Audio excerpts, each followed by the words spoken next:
আসলে এটা একটি প্রতিবাদ কর্মসূচি ভারতীয় আগ্রাসনের বিরুদ্ধে, ভারতীয় মোদি হাসিনার ষড়যন্ত্রের বিরুদ্ধে এটি একটি আমাদের প্রতিবাদ কর্মসূচি। আজকের প্রতিবাদ কর্মসূচির অংশ হিসেবে আজকে আমরা যুবদল, স্বেচ্ছাসেবক দল এবং ছাত্রদলের সমন্বয়ে এটি আমরা ভারতীয় হাইকমিশনের কাছে এটি স্মারকলিপি আমরা প্রদান করব। এই নিরিখেই আজকে আমরা এটি পদযাত্রা কর্মসূচি এখানে অংশগ্রহণ করেছি।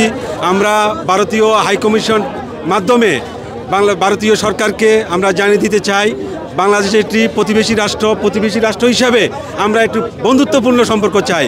কোনো গোলামী রাষ্ট্র, কোনো দাসত্বের রাষ্ট্র আমরা চাই না, যেটা হাসিনা গত 15 বছরে এদেশকে একটি গোলামীর রাষ্ট্রে পরিণত করেছে, এটি দাসত্বের রাজ্যে পরিণত করেছে। এদেশের বাংলাদেশ জাতীয়তাবাদী জনগণ, এদেশের জনগণ হাসিনাকে বাংলাদেশ থেকে খেদিয়ে দিয়ে একটি জনগণের সরকার এখানে আমরা কায়েম করতে চাই এবং ভারতের সকল ষড়যন্ত্র রুখে দিয়ে একটি বন্ধুত্বপূর্ণ সম্পর্ক আমরা ভারতের সাথে করতে চাই।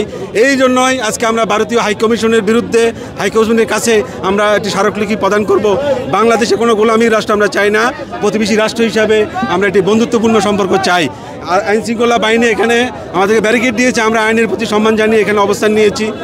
আমাদের অলরেডি প্রতিনিধি গিয়েছে, প্রতিনিধির মাধ্যমে আমরা ভারতীয় হাইকমিশনে আমরা আমাদের অবস্থান কর্ম জানাতে চাই, আমাদের প্রতিবাদ জানাতে চাই। ধন্যবাদ আপনাকে। বিসমিল্লাহির রহমানির রহিম। আজকে আমাদের যে পথরেলি তা ভারতের বিরুদ্ধে। ভারত আমাদের জাতীয় পতাকাকে অবমাননা করেছে, তার বিরুদ্ধে আমরা আজকে পথে নেমেছি। দূতাবাস ঘেরাও করার সিদ্ধান্ত এবং আমাদের যে নেতারা সিদ্ধান্ত নিয়েছে তার জন্য আমরা পথরেলি করলাম।